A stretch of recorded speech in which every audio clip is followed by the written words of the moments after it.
It's Thursday, June 28th, 2012, a day that will live in infamy, a horrible day for our republic. I'm Alex Jones, and this is Infowars Nightly News.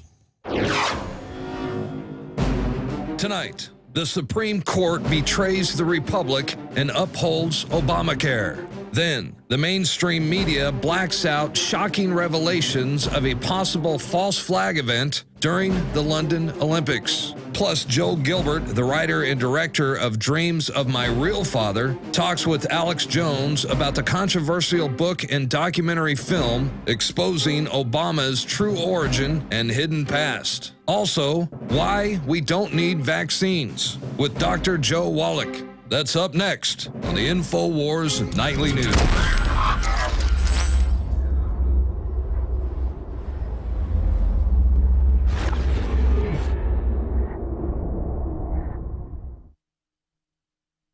When I was in the office this morning and we got the horrible news that the private Federal Reserve was instituting their tax via health care and would have the IRS enforce this takeover, John Bound, one of our producers and researchers, said, you watch, they are going to now sacrifice Holder, at least on the surface, as a distraction from this. Boom, they had the vote today to slap Holder on the wrist for the contempt of Congress. Now, I looked up the statutes. They refer it to the Attorney General, but you can't do that because he's the guy that's in contempt. Or they refer it to the attorney for the District of Columbia, who is also a globalist minion, and they can serve a year in jail. They've got fines as well. The statute hasn't been changed since the 1890s, or the 1790s, excuse me. So the biggest fine's only $1,000. So there's not much punishment for the guy who helped run guns into Mexico and drugs back into the U.S. to blame the Second Amendment. By the way, that was even the Washington Post now, that Wayne LaPierre of the NRA is talking about the drug dealing angle of this. So it is really scaring the system that this information is coming out. But the House has held Mr. Holder in contempt. He was the Deputy Attorney General back during Oklahoma City, which they used to demonize the Second Amendment and a lot more. But he is still just a minion in the final equation. But that news is nonetheless very, very important. We are going to be talking to Dr. Joel Wallach about the healthcare ruling. We're also going to be talking to the filmmaker who has conclusively, in my view, documented the providence of Obama and who his daddy really is. So that is coming up tonight. But first, here in the teleprompter free transmission, I covered this for 3 painful hours on the radio today because it's just another signpost of tyranny. Government-run healthcare. I had said that I believe they were going to rule for it because it's what the insurance companies wrote. It's what they wanted. They're owned by the big banks. It's not even really socialist healthcare, and that's bad enough. It's eugenicist, globalist, death panel healthcare. And they know exactly what they're doing. But people said, oh, no, in the arguments a few months ago, the Supreme Court said they were going to rule against it. So I said, okay, well, that's a good sign for our country. But we had one of the Republican-appointed justices go over to make it the 5-4 ruling for it. And on this day, upheld the individual health insurance mandate that is the heart of the President Obama's landmark health care law. In fact, out of 5 issues being looked at, they upheld 4.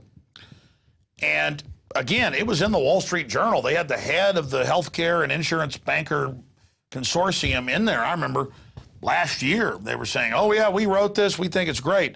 And we saw in the news today, in fact, we have some of those articles from Investment Watch, also Barron's, stocks exploded for healthcare companies and insurance companies because it makes 35 million people buy insurance, and it allows the government and these boards staffed by HMO and insurance company people to say your doctor can't give you a treatment. So this is not a big boon for the doctors or even hospitals in many extents.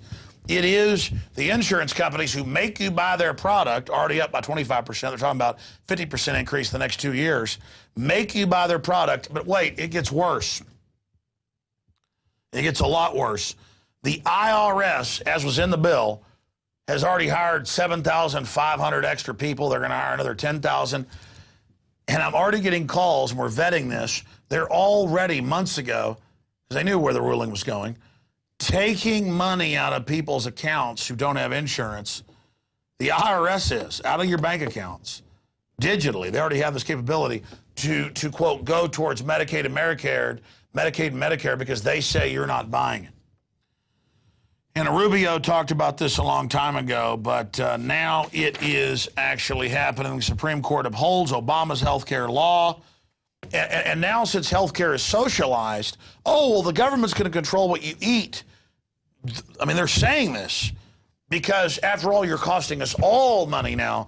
So there's the nightmare social engineering aspect to all of this. So Obama is very, very proud of it. The Washington Post is very, very proud of it.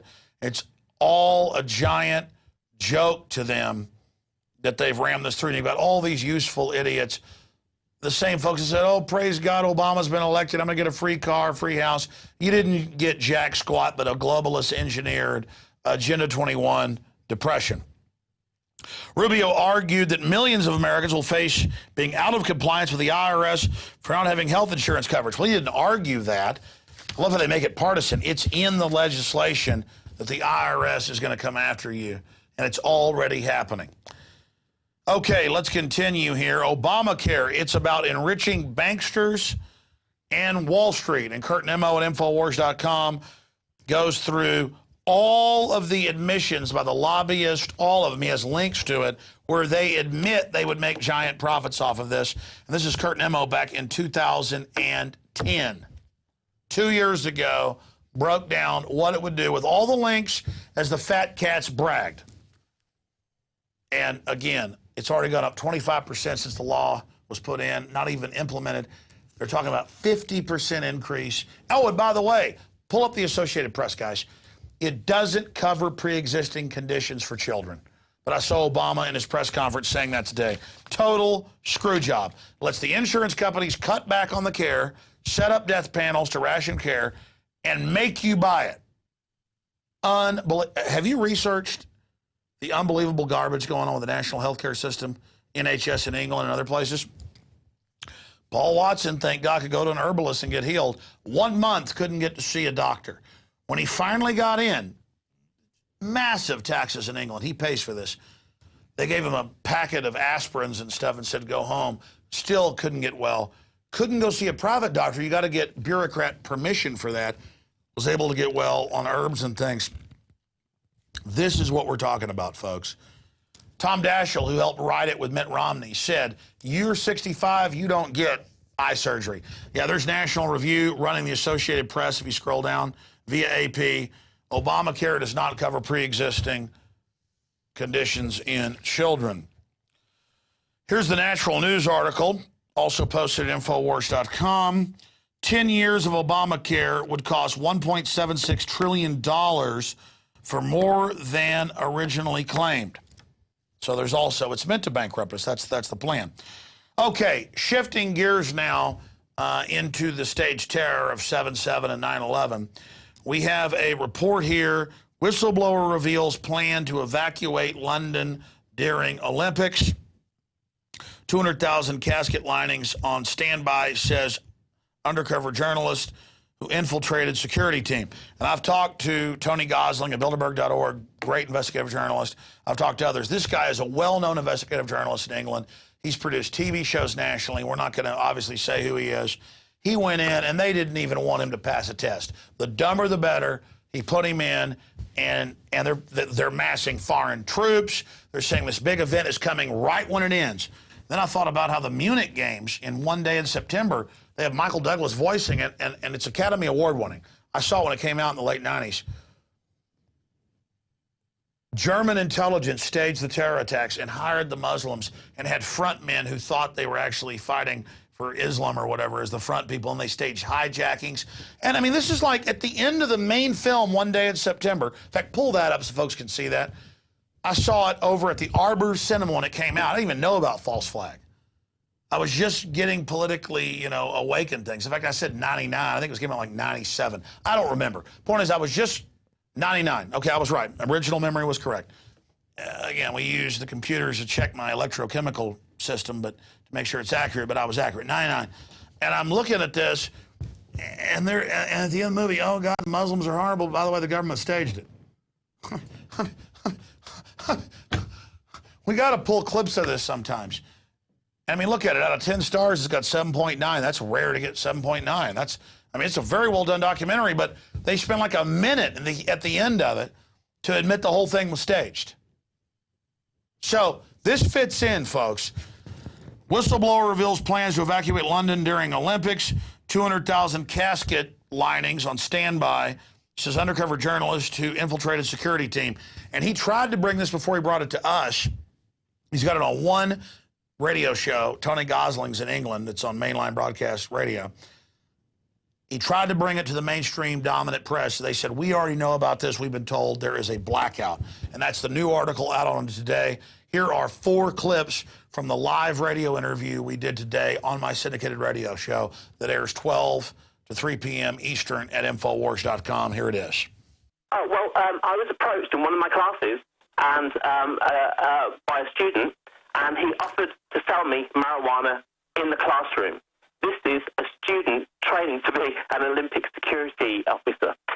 Later on, one of the training officers who's actually training us saw him doing it to someone else, and he turned to him and said, "Here, mate, can you do that outside? Wait till the break." He actually said that. He didn't kick him out. He didn't phone the police. He didn't do anything. He just said, "You wait for a bit later so you can do that in a break." I think it's absolutely ridiculous. They're putting in a level of security that is inadequate. I'm telling you that now. I was at the training facility a couple of weeks ago, and people didn't know how to search a bag. You know, they were standing there, and it was like a little test. And I was standing next to one of the trainers, and the guy was going through, trying to search a bag, and he was just basically staring at it, you know, touching it with his hands. And the trainer said, "It's all right, mate. I know what you mean." And I laughed, and I looked at him and said, "I'm glad you do. Can you explain it to me?" What was he doing? And the trainer just said to me, "Move on. Don't ask." As a G4S security officer, I'm going to be involved in apparently the evacuation of London, or a possible evacuation of London. That's exactly what they've told us.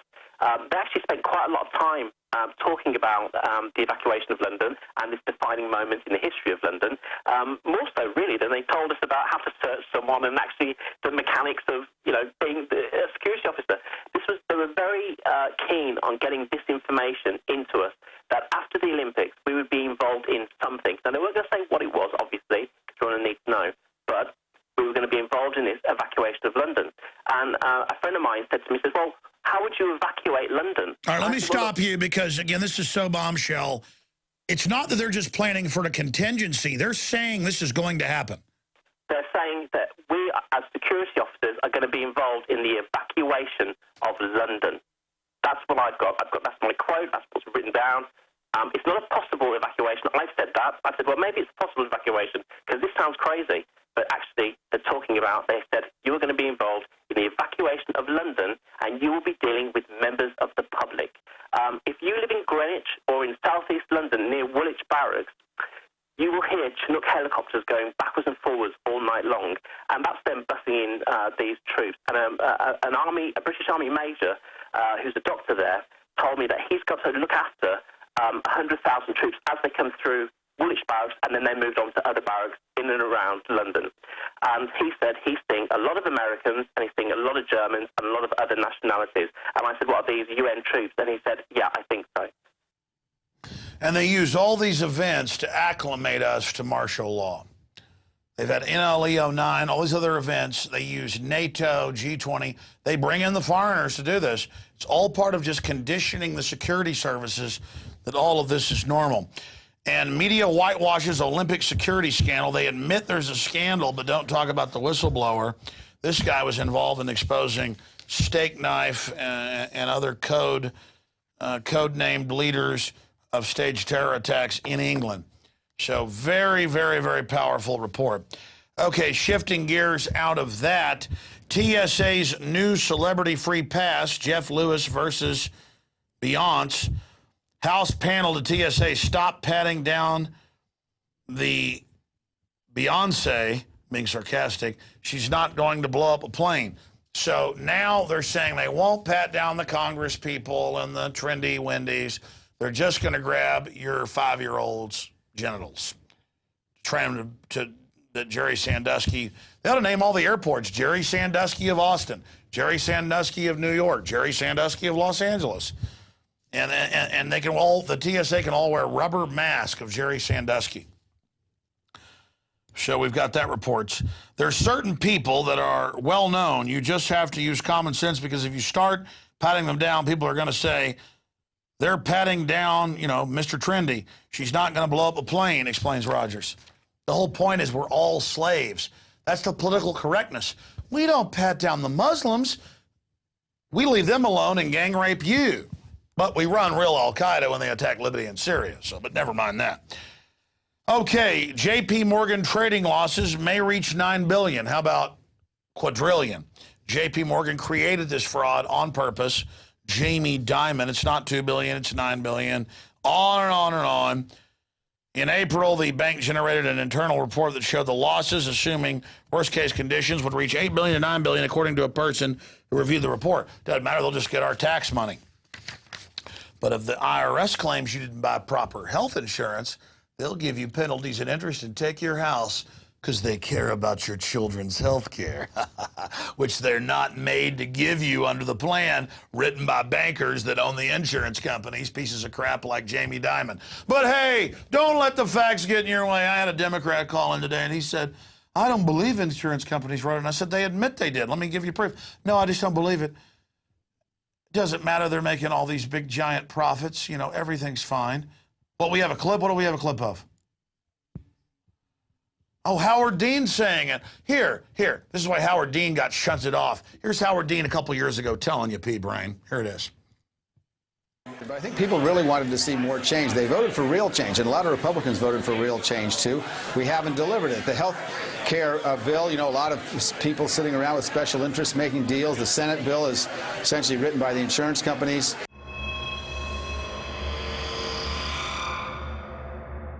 I told the president twice in 2 different meetings that I couldn't support the bill if it didn't have a robust public option, and if it, at least if they didn't have something that was going to protect consumers from these rapid premium increases. And you know what? The White House counts me as wavering. The insurance companies are the problem, and we're giving them a version of a bailout. Because Senate got pressured, so did Dean, and they shut up. Again, if you're a good commie, you think you're going to get a free lunch, you never get it.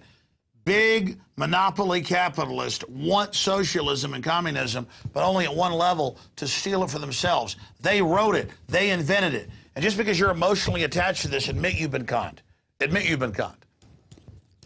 The globalists are trying to take over the libertarians, too. They want full spectrum dominance. That's what they talk about. The final revolution, total takeover. They're in control because they know what they're doing. They don't have an ideology other than gang raping you. They're pirates. That's their ideology. Let's shift gears. We told you this years ago, but here it is. Texas College hacks drones in front of DHS. We've got a new drone video, just went up tonight. What did I title that video? The Drone Wars Begin. Yeah, the Drone Wars Begin. A group of researchers led by Professor Todd Humphreys from University of Texas at Austin were able to break in and take over drones with just $1,000. Well, these drones are meant to fight zombie fluoride heads, so that doesn't matter. It's our tax money used against us. Here is natural news, shifting gears out of the drones. Where are all the dead bodies from swine flu? It was supposed to kill millions worldwide 4 years ago. It didn't. It was proven to make people sick. Mike Adams goes over all the numbers of that giant hoax that they used against the people. Now, I've got the daily quote for you, and I know what you've been watching for. I know what you've been listening for, and that is the winners of the Reporters Contest. And I got some good news for you, and I got some bad news for you. So we're going to be getting to that in a moment. But first, French writer Lucas de Clapiers. Did I say it right? The art of pleasing is the art of deception. Lucas de Clapiers. What pleases me is plain speaking, truth, reality. What's so refreshing about Ron Paul, his son is still a great patriot, but it's unrefreshing to see him begin to walk down that political road. So the art of pleasing is the art of deception. Okay, that said, with the quote, let us now shift gears to the winners, drum roll please, of the reporter contest. I don't feel like I'm doing justice here announcing the winners. I said, look, I'm not 100% ready. I know who I think is going to win, but I want to wait till tomorrow. And they're like, Alex, it's been 2 months and 2 days since the contest closed. You said you would probably announce it in a month. We understand there were 600 plus people that actually got into the contest and followed the rules. It's down to the top 10 males, top 10 females. And so there's a compromise here tonight. I will give you the winner, the female winner right now, of the female side of the competition, representing humanity, male and female, who are one. The globalists advertise it as we are different and sell us that. All the women that entered were winners. All the men that entered were winners. I have spent days conservatively, I mean, we're talking 5-6 days probably in the last 2 months, trying to watch these and everybody watching them and trying. I'm sure there are people who didn't make the top 20 or top 10 that deserve to be there. I'm sure. The point is you took action. You showed how big this audience is. You put out reports that thousands have watched, sometimes hundreds of thousands have watched. You've done an incredible job. You've all been winners. You know, I never watched those game shows or those shows, you know, American Idol, America's Got Talent. But I finally, like 10 o'clock last night, saw the second hour of that show Howard Stern hosts, because me and my wife, we put the kids to bed. We said, oh, let's turn TV on. It was Howard Stern and America's Got Talent. I felt terrible when they were having to vote this person, vote that person. It was funny. I was watching TV and I was thinking, my gosh, this is what this is like. And everybody, I mean, of the top 10 women, any of you could do it. And all the other women and all the other reporters, it was just insane how good you were. And we have a plan to try to get enough sponsors, enough capital to turn loose all these great leaders, men and women, to be able to have you work here or as correspondents in other areas to produce reports, whether it's part-time or full-time. It's a money issue.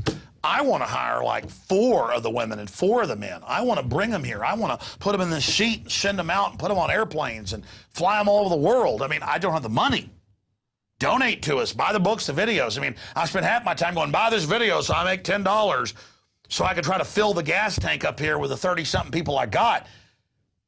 I'm greedy to fight tyranny. I'm greedy to have these great minds here and put them to work fighting tyranny and unloosing the power. This contest was the most successful ever. It has been so incredible to see all that you have to offer.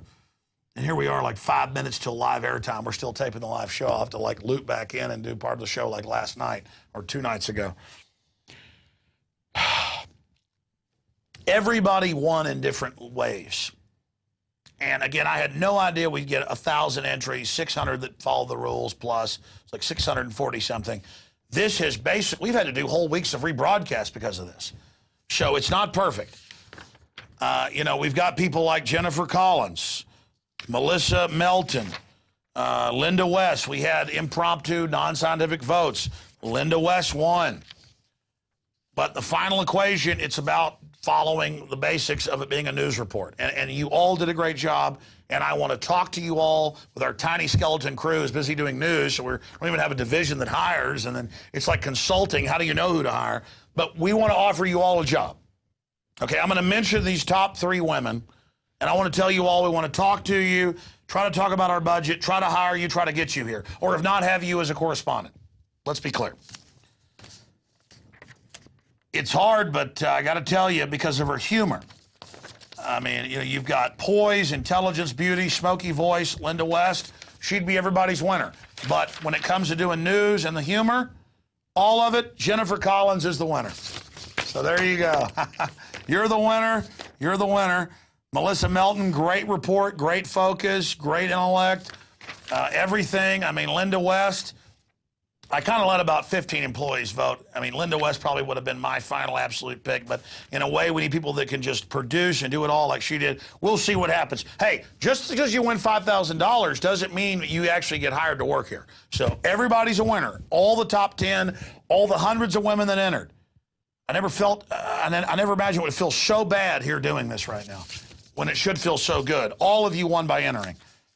Melissa Melton and Linda West, you are the runners-up right there, and we'd like to talk to you about working with us. Jennifer Collins, you win the $5,000. We want to talk to you about working for Infowars.com. So, good job, ladies. Incredible. We're going to go to break and come back with 2 interviews. A lot of hiring these reporters is to take some of the weight off me. I've been talking about 6 hours today. I mean, let me tell you, there's nobody in media works harder than I do except my crew. And we want to make you part of the crew. The male winners tomorrow. I said today, I normally am decisive. I can't decide. And again, I want to hire like 10 people, but I can't afford it. So we're looking at what's happening. We're looking at what's going on. Folks, go to InfoWarsShop.com, buy some books, buy some videos, support the sponsors, get some money in here. Because, I mean, these are incredible people. I want to get them in here. But they got to have editors to support them. They got to have IT people. I mean, it is Infowars costs $4+ million to run a year. And we do it shoestring budget. That sounds like a lot. It's not. The rent on something this size in New York would be $4 million. Instead, it's like, I don't know, what's $16,000 times 12? I don't know. I mean, it's a big egg to crack, and I hate spending my time trying to raise money, but become a member, 15 cents a day at prisonplanet.tv. There she is, the winner. All right, ladies and gentlemen, we are out of time until the break. We're going to be right back. Stay with us.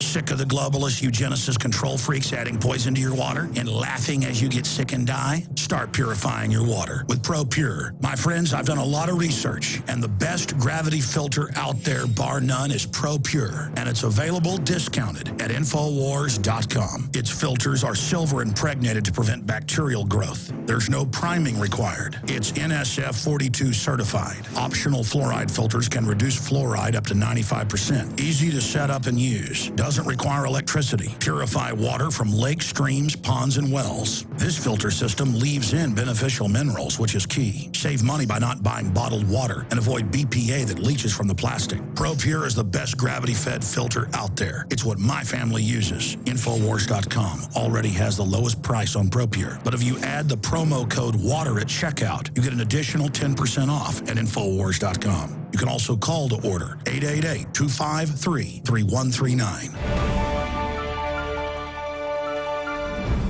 Again, thank you for joining us on this June 28th, 2012 transmission. A very sad day. The Supreme Court traitorously sided with Obama to say that they can take our money as a tax and redistribute it to offshore banks and corporations that want to create a monopoly and to illegal aliens as a domestic army against the Republic. This is sedition against the Republic. Unbelievable. And it's covered in the film by Joel Gilbert, award-winning documentary filmmaker, Dreams from My Real Father, a story of Reds and deception. My dad, who I respect a lot, smart guy, a physician, that day he heard the show, he came over and he said, I want a copy of that from our warehouse. And I said, here. And he said, I'm going to go, the interview sounded interesting, but I'm going to go watch this. I called him a few days later because we had him on last week. I finally called him this morning. I said, what'd you think? And he said, in fact, I wrote it down here, chillingly convincing.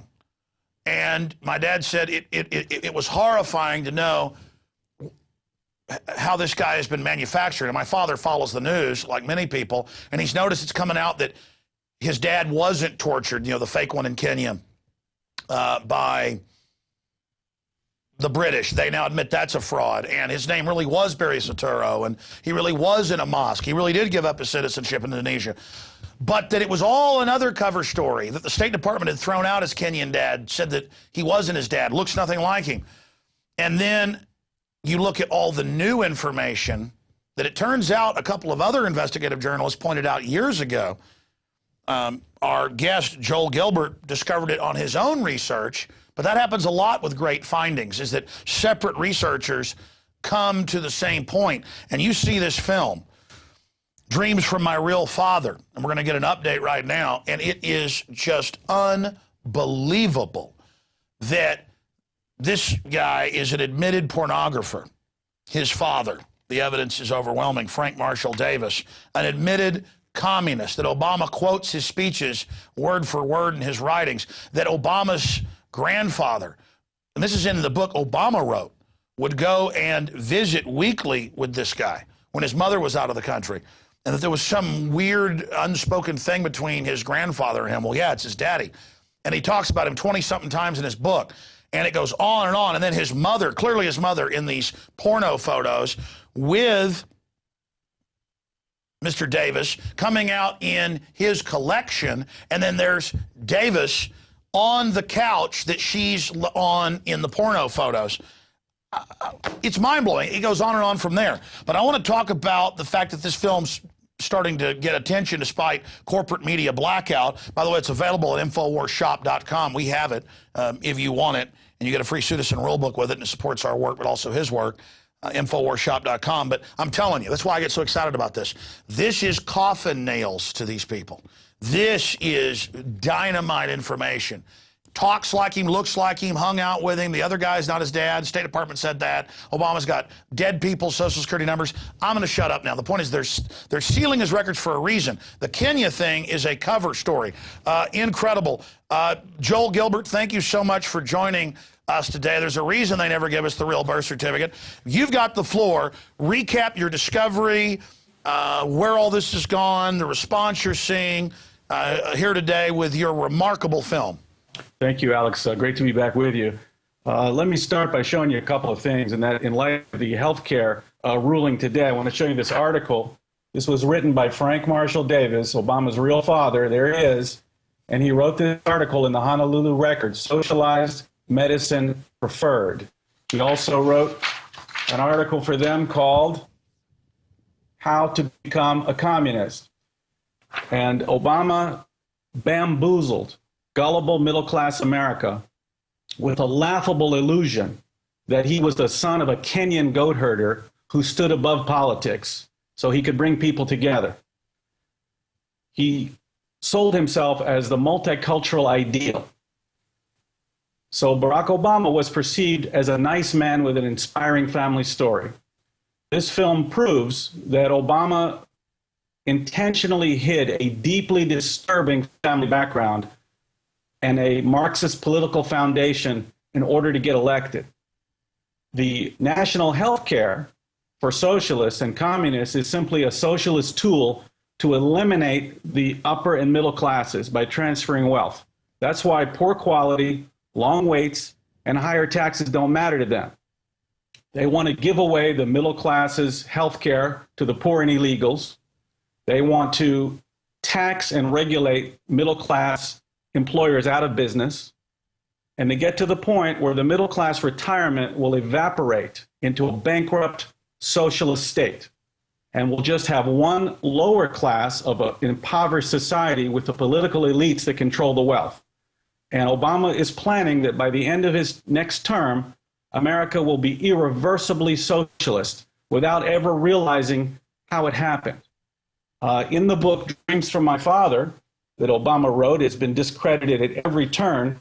He spends 2,500 words on Frank Marshall Davis, the only person that he names by his real name, and the only person that transcends 4 decades and 4 continents, from the beginning of his life all the way, even after Davis died, he talks about Davis. This is my DVD, which I know you're selling on Infowars.com, Dreams from My Real Father.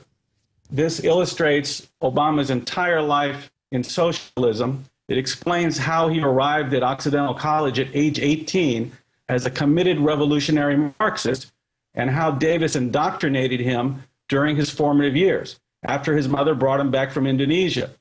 The film illustrates how the Kenyan Obama was simply a cover story that covered up an illicit affair.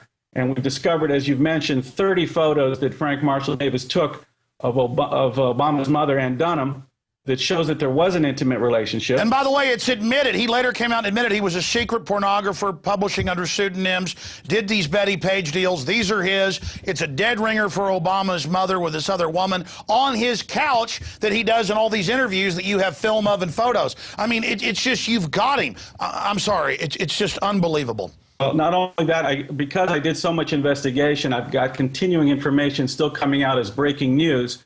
I've got letters that Davis wrote in his own handwriting. They're being published next Monday by the WorldNet Daily. By the way, they had a wonderful Happy Father's Day. They wished last week to Frank Marshall Davis right there.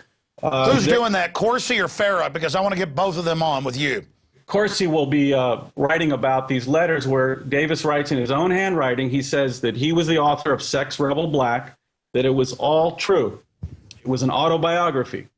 He also has many more nefarious things he writes that, I'll wait, you can check WorldNet Daily next Monday. It's going to be out, and you can see the whole story. The point, though, is that Obama has a very dark background. His father was 25, 30 years under FBI surveillance. He was alleged to be a Soviet spy, and this was possibly real because Communist Party USA had many spies, including those that stole U.S. nuclear atomic secrets and gave them to the Russians, helping to ignite the Cold War.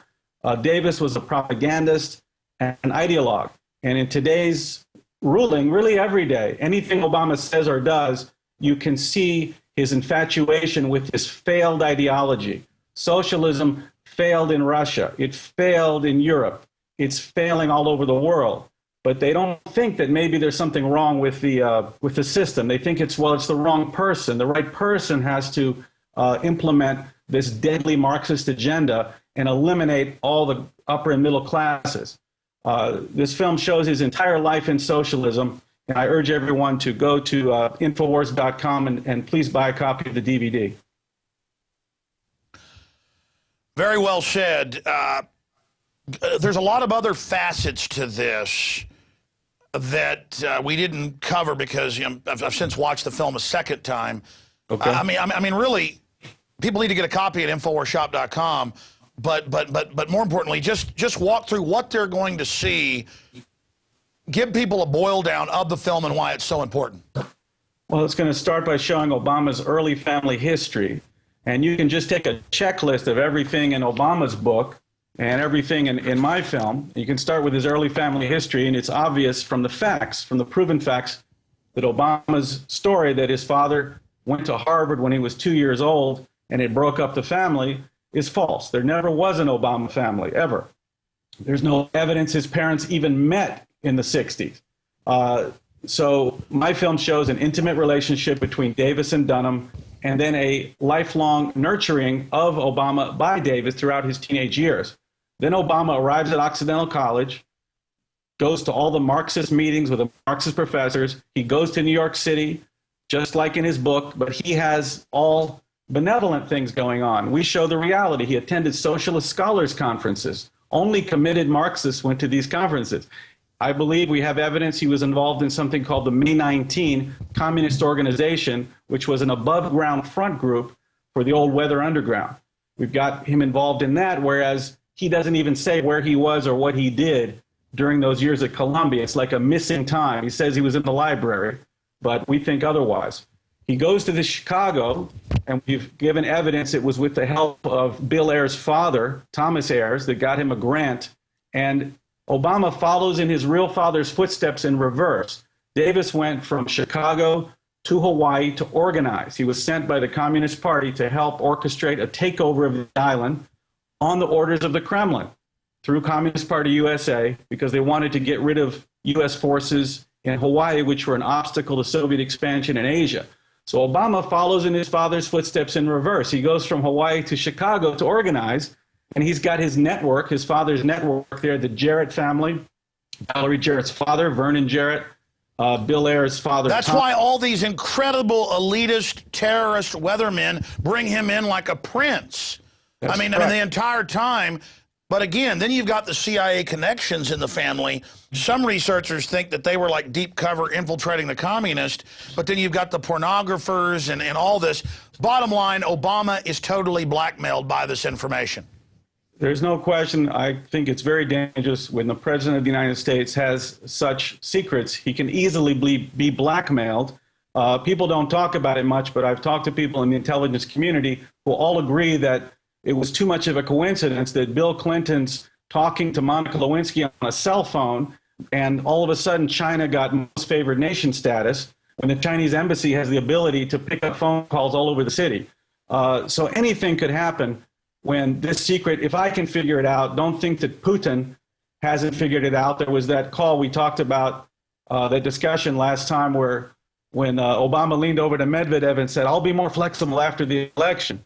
And Medvedev said, I'll tell Vladimir.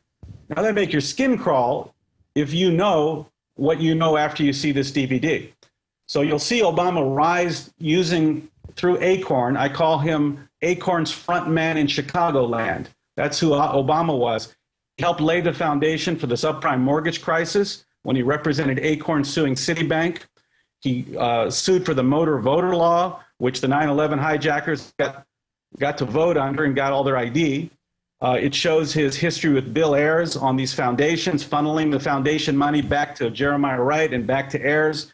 It's an entire life history in corruption and socialism. If Obama had not been elected president, he would be just another Chicago politician swimming in a cesspool of corruption. And he brought that cesspool to Washington, D.C., along with David Axelrod, who he met through Bill Ayers' father, Thomas Ayers. Axelrod was a lobbyist for Commonwealth Edison. So I've put together all the pieces that everybody feels is pretty strange into a cohesive story where you can understand where he came from and why he does these things and why he associates with these people and why he aspires to a Marxist socialist worldview, because he is pursuing the dreams from his real father.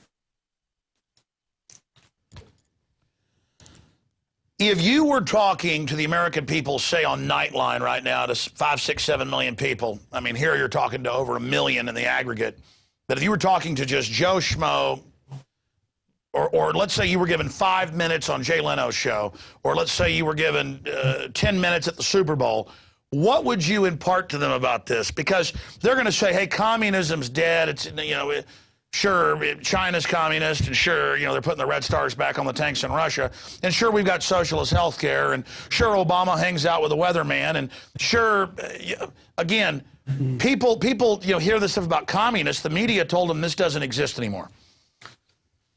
Well, I would say that all of this discussion that we've heard over the past few years about where Obama was born, all these little things, was just subterfuge that was orchestrated by Obama to hide this deeply dark history and who he is and where he came from and who indoctrinated him.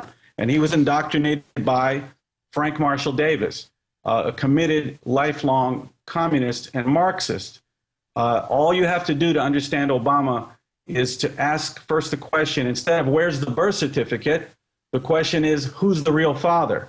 And then once you see who the real father is, he's got an endless amount of his policies, all of his life history. He was for wealth redistribution. He tried to condemn America as an imperialist, warlike country that should withdraw all its influence from all over the world and shrink back into an isolationist mode with one class of impoverished people. This was the communist ideal, and this is what people should understand, that these socialists, they don't compare America to the rest of the world. They compare America to a socialist utopia. So for these socialists, America is hell, and they always feel they have to change it radically to achieve the socialist utopia. But we've seen again and again in history, just take East Germany and West Germany after the war. East Germany adopted National Socialism and communism, and West Germany had a free market. Now, 50 years later, we have a vibrant, wealthy West Germany, and we had an impoverished East Germany, the same thing North and South Korea. So what's most disturbing is it's a failed ideology. It's failing even in its middle level incarnation in Europe, and all these European entitlement societies, they're failing. Obama is casting us in this direction of failed socialism instead of the free markets which built the wealth and greatness of this country that helped preserve the peace and bailed out the rest of the world so many times. So I would tell everybody on Nightline, go to InfoWarsShop.com and buy the DVD. Well, exactly. I mean, I was just wondering what you would say to just the average person. But again, I want to go one level deeper here with you. Look at how stocks are up for healthcare right now. Some would say, well, they've gotten their answer, that now things are stabilized. They know which way things are going. But select big mega corporations, None Dare Call It Conspiracy from the 70s breaks this down, a book we carry, that there is a certain group of rich elitists that want to fund socialism and communism because they think they're going to control the state. They're going to be offshore. They're going to use it to get corporate welfare. And so that's where you have the communists and people who are really almost like they're operatives to go out and take over society. And then, of course, they always wreck things. Then they always put these corrupt fat cat oligarchs in charge over it. And I think that's where you finally can short circuit the so-called left, is showing them these facts and explaining to them that it is the mega rich elite of a small group of them that are monopoly men. Carol Quigley wrote about this at Georgetown, with the communist and socialist forces that are actually waging war against the other corporations, businesses, middle-class families, the engines of entrepreneurial wealth that we know are the engine of everything good. I mean, communism is a nightmare hell. Their argument is once we exterminate any freedom, then we'll have a utopia. I mean, these people are just demons. I mean, I'm ranting there about this economic theorem, but from my research, that's the way the world really works, is the Maurice Strongs and the David Rockefellers who are robber barons and who want to use communism as the vehicle to destroy their competition. Well, those two forces will eventually collide because their interests will collide. In the meantime, these socialists and communists use crony capitalism to further their endeavors by making all these promises along the way. But I think just like the middle class are pawns and they will be discarded, these oligarchs and the Rockefellers will probably be discarded as well. Okay, I got to stop you. That is an incredibly astute answer. That would have been my answer. I've known no one else that would have that answer. I'm not trying to say I've got all the things. Look, I'm impressed, but I mean, I personally am impressed from my research. That is exactly right from history. We've seen similar things like this before. The elite doing this are going to destroy themselves. And plus, they're making a giant dependent group of people. I mean, this is a nightmare. This is you couldn't screw up humanity worse than what they're doing. Well, I think the only way we can stop this is if we get this film to everybody in the country. Because you asked me what would I tell people in a minute or two. The issues, the reason that's hard to do is because, number one, Obama spent 20 years building up this false background, going on these trips to Kenya, writing in his book. He spends, 200 pages about his going to Kenya. And that's why his publicist says it for 16 years, and it's so. And we're like, look, the proof is your wife says you went back to your homeland, but that was the cover. They ridiculously say we're lying about what's admitted fact, but that fact is a fraud they put out. Right. So they've been Obama is the king of misdirection. He misdirects people to look in the wrong place. Once I realized that the most likely father was Frank Marshall Davis, and that the Obama Kenyan story was nothing but a cover-up for illicit affair, it wasn't that hard. I found all the pictures, all the video, all the writings of Davis, and it wasn't that difficult. But he used misdirection, and on top of the misdirection, you have the fact that his election was not a sudden political phenomenon. It was the culmination of an American socialist movement that has been penetrating quietly the economy, universities, and the media for decades. I can't even get this film on any of the major networks, And even Newsmax, which we for years, and I advertised my films on Newsmax before, including Atomic Jihad, Ahmadinejad's Coming War, and Obama's Politics of Defeat. Newsmax, I paid them money, and they called me in the morning for my banner campaign and said, it's been pulled. We've canceled your banner ad for Dreams from My Real Father. I said, why? They said, well, we want to move more to the center. We don't want to offend anybody. So even the conservative news outlets are being seduced by this need to capitulate to this leftist agenda and censor. Joel, it's worse than that. You've hit the zeitgeist. You've hit Count Dracula right in the heart with a big stake, and they don't want you to drive it all the way through. This is dangerous, buddy. I mean, tell you, people who haven't seen the film, they don't know what we're talking about. In fact, guys, can we roll while people are watching just his trailer without audio? That's what we did on the radio show. People also watch on the web. And people have got to go to InfoWarsShop.com. Right there, it's the newest product up there. You can see the trailer right there. But we'll roll the trailer in the background while you're talking. I mean, look, it's his mother bent over his couch with another woman. He's admitted pornographer. All this stuff. It's his voice. It's his face. It's his teeth. It's his daddy. In his own book, he writes about him more than anybody, more than his mommy. I mean, this is who he's talking about in Dreams of His Father, because it's really an ode to his communist father. And everything he's doing is for, I mean, it is crystal clear. That's why he goes to Chicago and is suddenly the darling of the ruling communist. Yeah, I mean, he is royalty. He is the royal princeling, because these communists are all about sneaking around and infiltrating. They know they're hated. They know they're scum. They know no one wants them, so they take over the universities, banking, media, everywhere, infesting everything. I mean, that's why they don't want your film out there, because it will destroy them. Well, Obama, once you see this film, you'll realize that Obama is his father's son, and his father is Frank Marshall Davis, a bitter, angry, lifelong communist. And they, since the 1980s, when Obama was going to these socialist scholars conferences, their strategy was to use code words like problem solving and fair play and push the Democratic Party to the far left. That was their strategy. 20, 30 years later, Obama working in that system, Project Vote, Acorn, all those different organizations that he helped build and promote, they succeeded in turning the Democrats into the Democratic Socialist Party, with an entire media culture protecting them from learning the truth.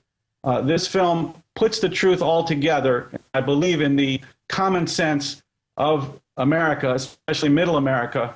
And the more this film gets out there, I think the more chance there is that we can turn around this deadly Marxist agenda that Obama has brought to the United States, to the White House, through the dreams from his real father, which is none other than Frank Marshall Davis.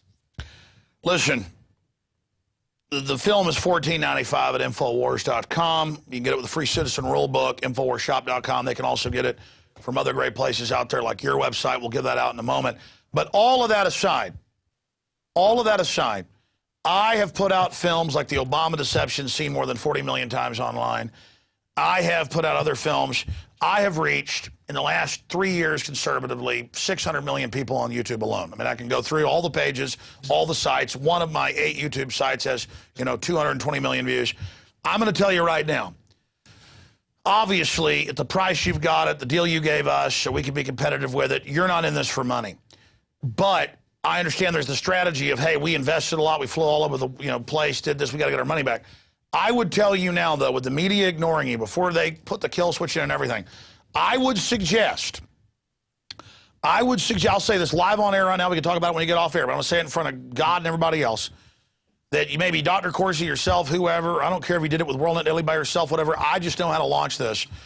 Get here like a PBS show, where they sit there and show the film, and then say, you're watching this film. If you want to support us, get it here. That's the model to go with.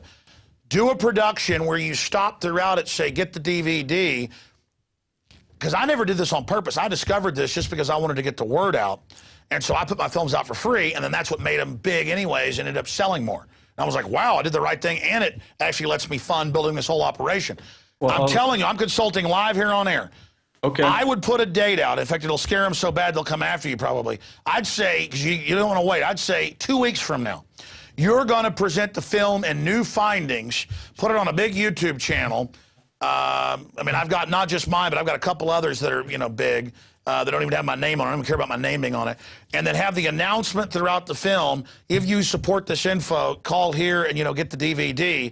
You'd sell 10 times as many. But more importantly, it would get seen probably 10 million times. So you can sit there and send out a few 10,000 copies, have a little effect, a few, groups show it. Or you can hit this New World Order square in the eye with double lock bucket, point blank range, double barrel. I would use YouTube, their own globalist tool now, to annihilate them. And they'll try stuff. They'll try all sorts of stuff to try to block it. But I'm telling you, I'm ranting. I'm telling you, execute that, Joel. Let me tell you something. Don't think that I haven't thought a long time about how to make sure that this gets delivered to Middle America, not only through selling it through your site and through other outlets, but we have a very, very unique program that you've never heard of. It's not YouTube, and it's already being implemented.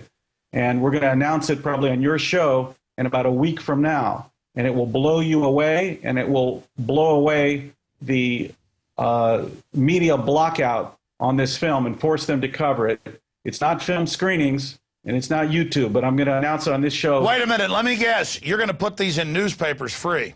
Nope. So I know people have done that. No, we're gonna tell you next week, and you'll be amazed. Well, I'm excited. I mean, listen. Again, I was like, really? He's the son of some famous communist? I knew who Frank Marshall Davis was. I'm like, I knew he was in his book. I read it. I'm like, really, really? And then I watched it. I'm like, oh my gosh! It's just like my brain goes, bing. That's it. I mean, my dad's like, okay, I'm gonna go watch this.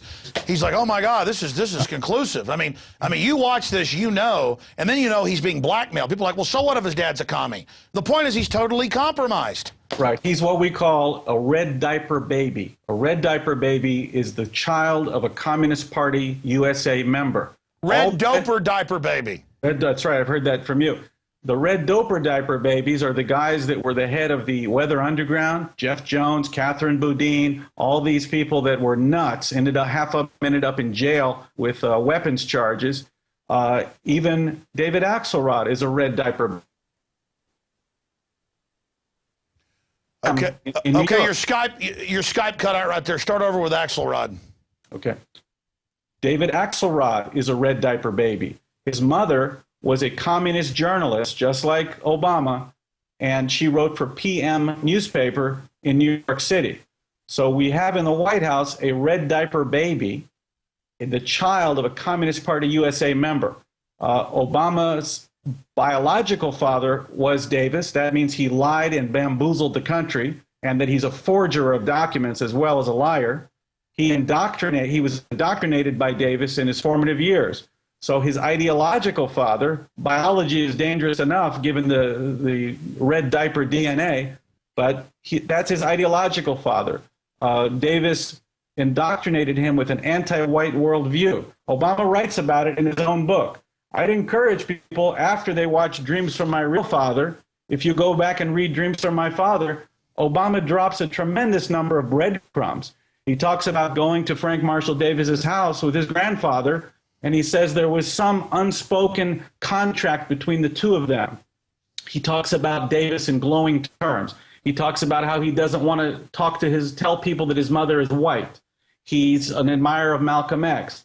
On and on, it's clear that Obama is the ideological and biological son of Frank Marshall Davis, a red diaper baby in the White House. No one could have imagined this, and it never could have happened without this cover-up that there was a Kenyan goat herder. Oh, my God. The rule of the red diaper president.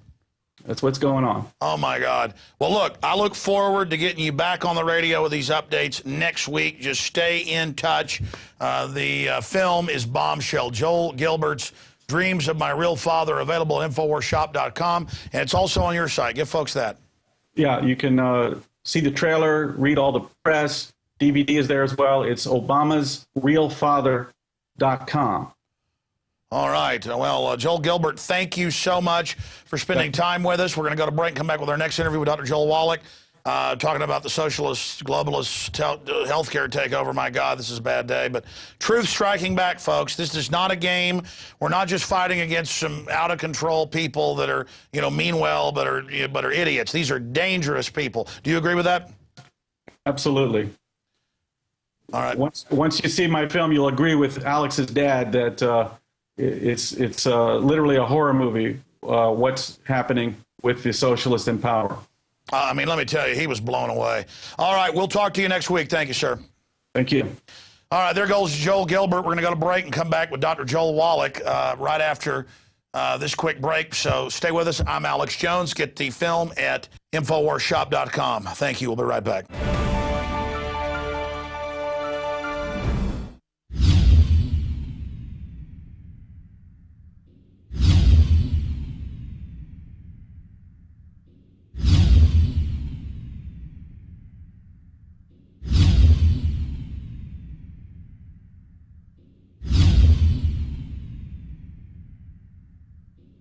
Have you been to InfoWarsShop.com lately?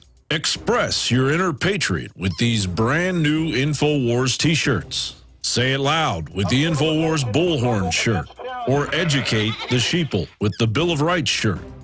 Grope the public's mind with the TSA shirt.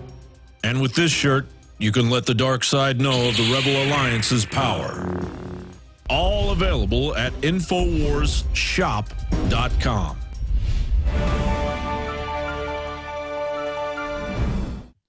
Well, you want it, you got it. Dr. Joel Wallach, one of the top researchers in his field, joins us. He is a true trailblazer. He doesn't like talking about himself, but I'm going to make him do it. I'm going to put him on the spot. He has defeated the FDA repeatedly. I've had other researchers and news people on, and they've said, you didn't know Wallach's the guy that helped sue and get law put in place to defend the right to buy vitamins, minerals, and things. I mean, I knew about that famous ruling and that act, but I didn't know that Wallach was involved. Went and looked it up, sure enough. I didn't know all this about Wallach. I worked for a large animal vet several summers and then part of a year. I also worked for a small animal vet before that. And so I knew all about that. When winter's coming, they'd say, put them on these minerals. Okay, they're starting to calve, put them on these. You'll get birth defects. You'll get miscarriages. So for me, that was really common sense.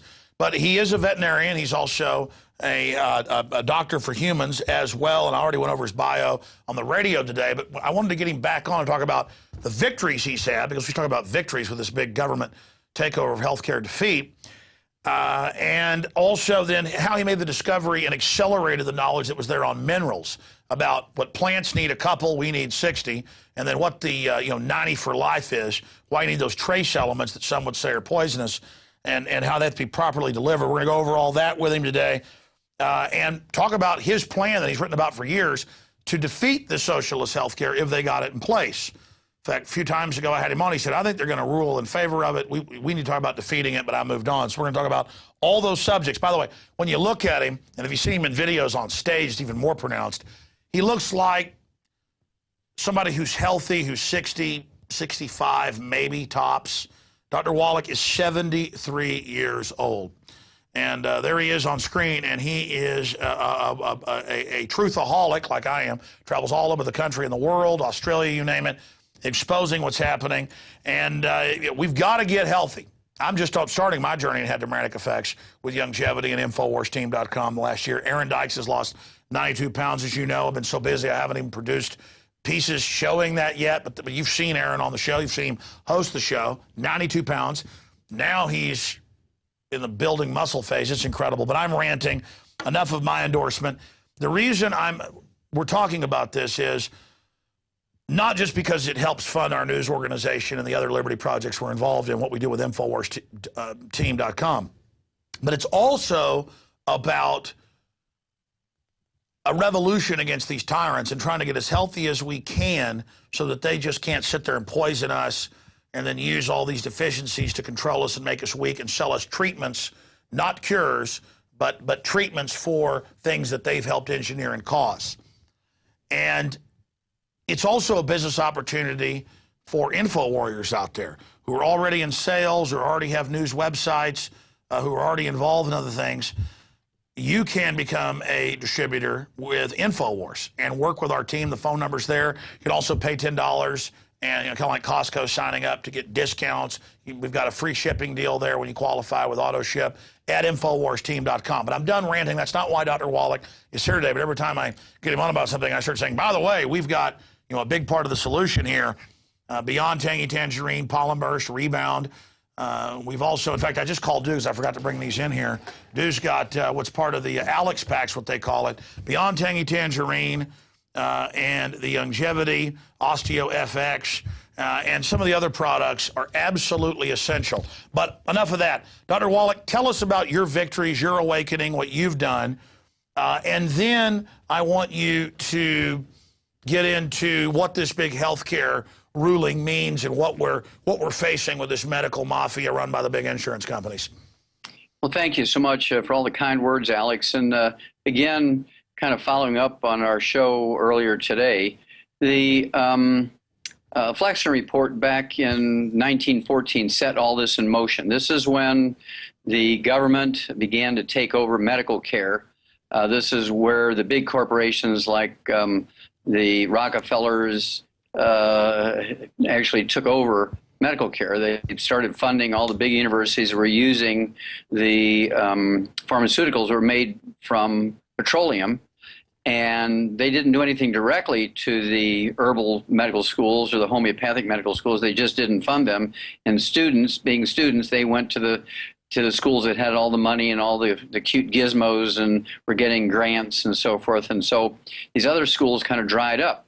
Well, that was a huge mistake from the standpoint of American health, because the pharmaceutical industry, insurance came along not too long after that. And that combination of the pharmaceutical industry, which with the exception of antibiotics, Alex, most people don't know this, with the exception of antibiotics, which can cure a throat or gangrene in your leg, bacterial pneumonia, with the exception of antibiotics, there is not a single drug out there that cures any disease. All other pharmaceuticals, all other drugs, over-the-counter and prescription, only treat symptoms, with the exception of antibiotics. There's no law requiring a doctor to cure you, Alex, when you're sick, even if there's a cure available. And so it's incumbent, it's actually our responsibility to know these things like Grandma used to know. So this is why my wife and I wrote all these books, was to try and get the information out. We actually sued the FDA out of our own pocket 8 times in federal court. We prevailed all 8 times. And many of them had to do with birth defects of things like folic acid, preventing spina bifida and other neurotube defects. We'd known that in the animal industry. By the way, I looked this up when I heard this a few years ago, but I didn't look it all up. I looked up more now. It's all true.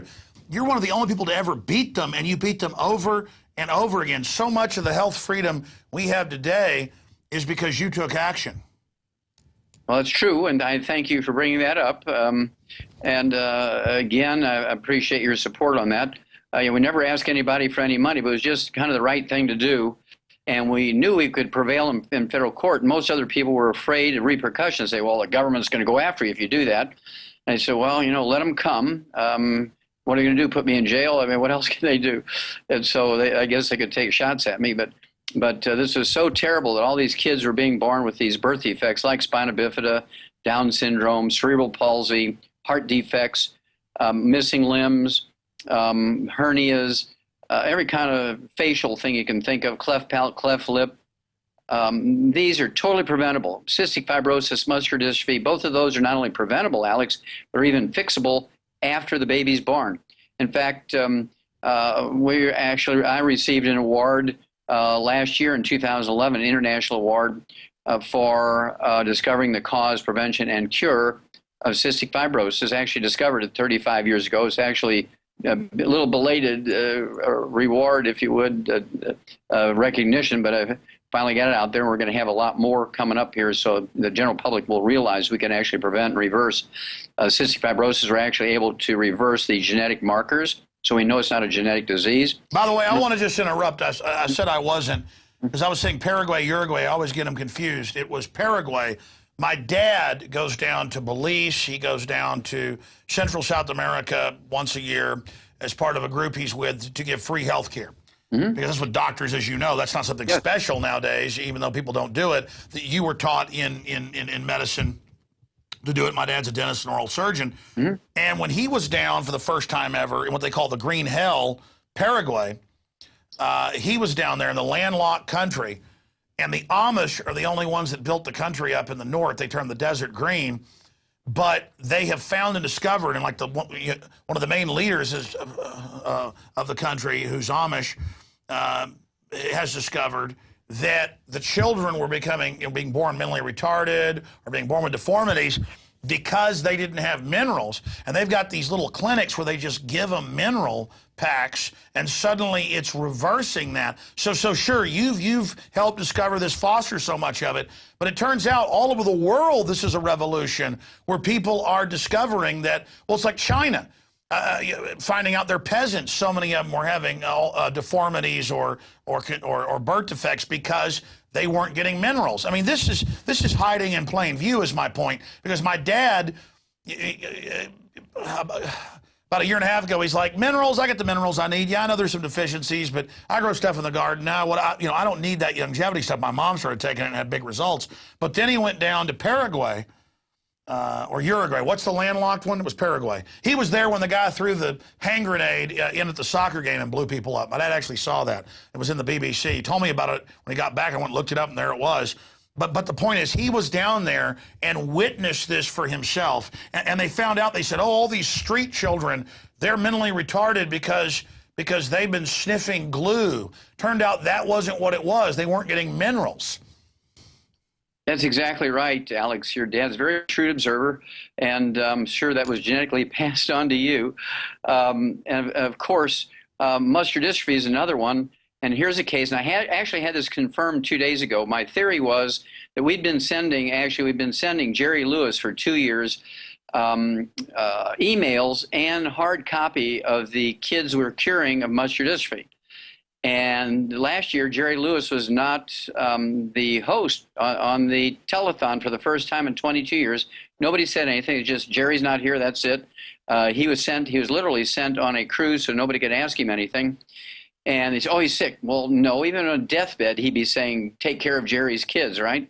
And it turns out that they fired him because he brought all my data to the medical committee, and they said, hey, Jerry, this is just months before the telethon, and we won't make any money if people realize there's a cure, so you're fired. They fired Jerry Lewis because he brought the medical committee my data, and they just made a clean sweep. They fired everybody in the Muscular Dystrophy Foundation who is loyal to Jerry Lewis just in the last couple of months. And this year, they're only going to have a 2-hour telethon instead of a 24-hour telethon, and it's all going to be pre-recorded so nobody can interrupt it.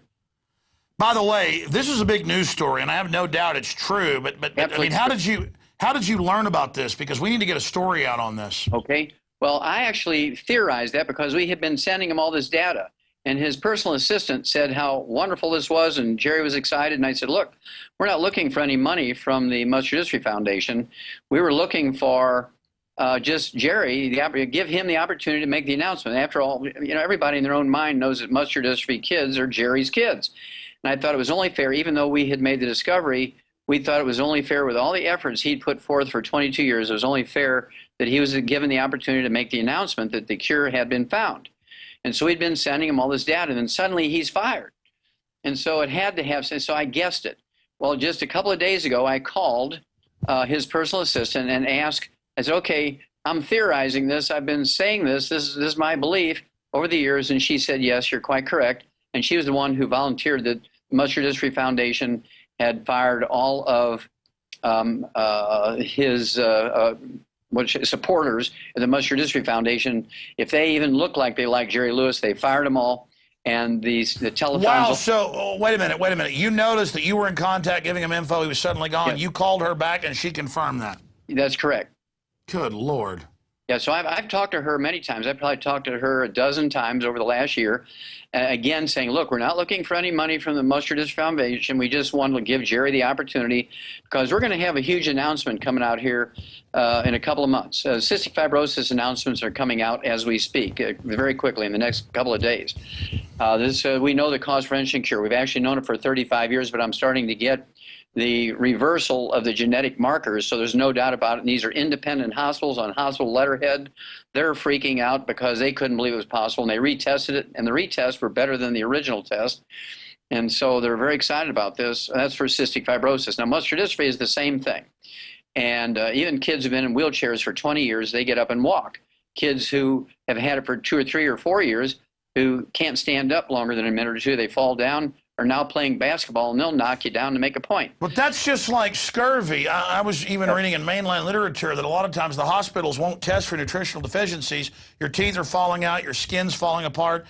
They don't ask, hey, you're drinking nothing but Coca-Colas and eating Doritos all day or eating Cheetos. You're starving to death. It's not, explain empty calories versus nutrients.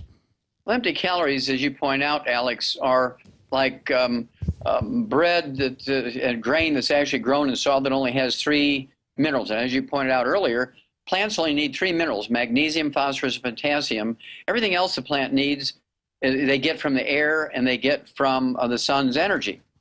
Everything else they need, it's amazing that plants are able to do this. And so we need 60. So if you're eating a pretty good slice of organically grown bread that's multigrain bread, you could be 57 minerals short, because the plant only needs 3, and you can't tell by looking at it whether it has 3 or 18 or 12 or 10 or 6 or 20 or 40. You can't tell by looking at it because it only needs 3. We need 60. And so medical doctors only have 30 minutes of nutritional training and 14 years of medical school, and they don't get a test on it. So most of the time they're off in the bathroom smoking pot when that 30 minutes is given, because they know they're not going to get tested on it. And then they teach dietitians and nutritionists what they know about nutrition, so 50% of nothing is not much. Where in veterinary medicine, nutrition is everything because we don't have insurance.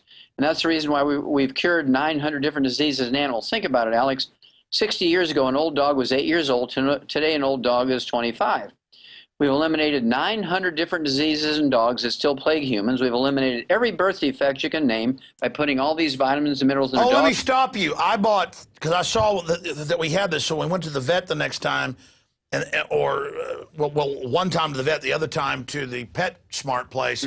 None of the toothpaste for dogs had sodium fluoride in it, and I meant to bring that today and show you. Well, why don't we need the poison sodium fluoride for dogs? Because, well, a dog only needs about 300 micrograms, about 1/3 of a milligram of fluoride to keep his bones hard. We only need 1 milligram. Well, between what the government puts in the water, between what you find in toothpaste and mouthwash, and the dentists paint the kids' teeth with it, and you might get a little bit, if you're lucky or unlucky, depending on how you look at it, get some natural fluoride out of your own drinking water, you could wind up with 25 milligrams of fluoride, which again can be, in fact, toxic. And so we're just getting too much of a good thing in that case. You only need 1 milligram to have healthy bones and teeth, and we know that in dogs. We control everything in dogs where we don't control everything in humans. That's my next question. Some of the products, and I've noticed some of the other elite products out there as well, not just longevity, have tiny amounts of arsenic and things. And again, I hate to talk about my dad, but I remember when, going back like 15 years ago, I'd be talking about fluoride and arsenic in the water. And he'd say, there's too much of it, but you need some of that or you die. And he'd explain how for chemical processes, or to even be able to upload, to use a layman term, all the vitamins and minerals are together, that those trace elements somehow allow the unlocking of it or the bridging of the use and cell function. Now I know you're an expert in this, did the tens of thousands of autopsies over a decade, for the federal government in animal testing and in zoological specimens that have died. So explain to me in scientific terms what I just said. Is that accurate? Or explain why some of the products do have very small amounts of things that people would call toxic. Well, actually, arsenic we've known as an essential nutrient, just like calcium and copper and zinc and phosphorus. We've known it since 1947. It actually prevents certain types of leukemia, can actually cure. Arsenic can cure certain types of leukemia because leukemia is an arsenic deficiency. And then you have something like cadmium, which is thought of to be toxic, yet it actually can take the place of zinc. There's 50,000 zinc-dependent enzymes that work in your body every second as we're alive. And if you're deficient in zinc, you should be happy that there's cadmium in our products, because it takes the place, fully takes the place of zinc when it's missing, and will actually activate the zinc-dependent enzymes. then people all get all freaked out about aluminum because it was a, what should I say, a terribly incorrect study that was done on aluminum when they said aluminum has something to do with Alzheimer's disease. Aluminum has nothing to do with Alzheimer's disease, but that false report came out from a very bad study where they were taking slices of human brain that had Alzheimer's disease, and they put the slices on an aluminum tray and they put them in an acid stain to stain the cells. Well, the acid stain took the aluminum out of the tray and impregnated the brain tissue with it. So when they tested the brain tissue, it had lots of aluminum. Oh, there's the cause of Alzheimer's disease. Well, then 2 weeks later, a very clever Frenchman took that very same brain, took similar slices from the same brain with Alzheimer's disease, put it on a glass tray, and there was no aluminum in there. And they came out and said that was an incorrect report, but everybody got Dr. Blaylock, who, as you know, is a top retired brain surgeon, developed many of the surgeries. He's concurred with some of the analysis you've had. He says it is a continually inflamed brain from all the toxins, chemicals, MSG, but more importantly, the statin drugs literally are disintegrating the brain. That's what he says. What do you say? I say he's exactly correct. I've been saying this since 1971, Alex. Alzheimer's disease is a physician-caused disease. You get put on a cholesterol-restricted diet. You're eating egg beaters instead of eggs. You're eating boneless, skinless chicken breasts. You're eating tofu instead of red meat. You're eating margarine instead of butter and cream. You're getting on cholesterol-restricted cholesterol-lowering drugs like statin drugs. You're going to get Alzheimer's disease as sure as there's gravity. And so every baby boomer who's born between 1946 and 1964 will get Alzheimer's disease if they don't get off of statin drugs today. We know in the last 10,000 years, the human CC size of the cranium gets bigger and bigger as we move from being agrarians to eating meat. That's why our brain's gotten bigger. We're a meat-eating creature. Yeah, that's true. And I mean, that's what this, I mean, correct me from the anthropology and the archaeology. And so now we're taking that out of our diet. Well, our brain's going to disintegrate. It needs it. Well, you're exactly right. And that's why we have Alzheimer's disease, because 75% of our brain weight, Alex, is myelin, this white matter of the brain, the insulation material of the brain. And myelin is almost 100%. It's like 99.9% cholesterol. So you don't have the raw materials in a cholesterol-restricted diet. And when you're taking statin drugs, you don't have enough raw material just to maintain your brain. We're an oil-based electrochemical computer. I mean, that's our brain. Well, that's what doctors want you to believe, yeah. Yeah. So, but I mean, they're talking about, and people think I'm joking, folks, pull this up. They want to put statins in the water and make 3-year-olds take it now. And now let's move to government-run health care. In my gut, not just intellectually, I've never been more horrified. The IRS is going to enforce this as a tax to the insurance companies, hospitals, and doctors. They say that in their own words. That is correct. And you know that they've hired like 7,500 new IRS agents to deal with Medicare and Medicaid and to deal with the money coming in, all this new money coming in from the affordable health care thing, a.k.a. Obamacare. This is going to be the biggest hit on the middle class since the Great Depression. It's going to be awful. And what scares me, Alex, is there's not a single thing they're doing in all this change in the medical care that does anything for the patient. All it does is tax people to get money to pay the insurance companies and the doctors. Take your Jerry Lewis thing, and I want you to continue. You Yes. never hear about find the cause of breast cancer exploding over 2,000%. It's always find the cure. That'd be like if people were getting shot in their homes at night, they'd say, find a way to cure bullet wounds instead of finding out who's shooting people on their beds. Exactly the same. Very great analogy. Very well said. And of course, again, there's no law requiring doctors to cure you. And I think in the old days, before there was insurance, doctors, general practitioners, tended to be part of the family, part of the church community, and they really loved the people they were working with. They did everything they could to help them. Once insurance came on the scene, the primary motivation of the family practitioner and the primary care physician was to milk all of your insurance funds from your insurance policy. And once they couldn't get any more money from it, they said, well, medical science has done everything we can, that we can't do anything for it anymore, because they knew you couldn't pay them anymore. It's absolutely, somebody needs to go to jail over this, because doctors have actually spent their whole life learning how to get the money out of your insurance policy. Well, what I suggest is that people actually get a $5,000 deductible, a catastrophic care only health care insurance policy. It'll cost them, for a family of five, $100 a month, $5,000 deductible. Put $100 away every month or $50 away every month to build up that $5,000, and get on the 90 for life. Take our 90 essential nutrients, the 16 minerals, 16 vitamins, 12 essential amino acids, 3 essential fatty acids. And like a dog, think about it, Alex. We only take a dog to a veterinarian once a year to get a rabies shot because it's the law. And dogs live to be 25 years old, and they don't get macular degeneration, they don't get arthritis, they don't get heart disease, they don't get diabetes unless you're feeding them table scraps and doing things that you're not supposed to be doing to them, and or they get hit by a car, maybe they have some trauma. The same thing would be true of people. I mean, I have not been to a doctor, with me being the patient for 64 years. I have never been on a prescription drug. If everybody was like me, Alex, doctors would be very humble. Insurance companies would be very humble because nobody would be afraid of getting sick.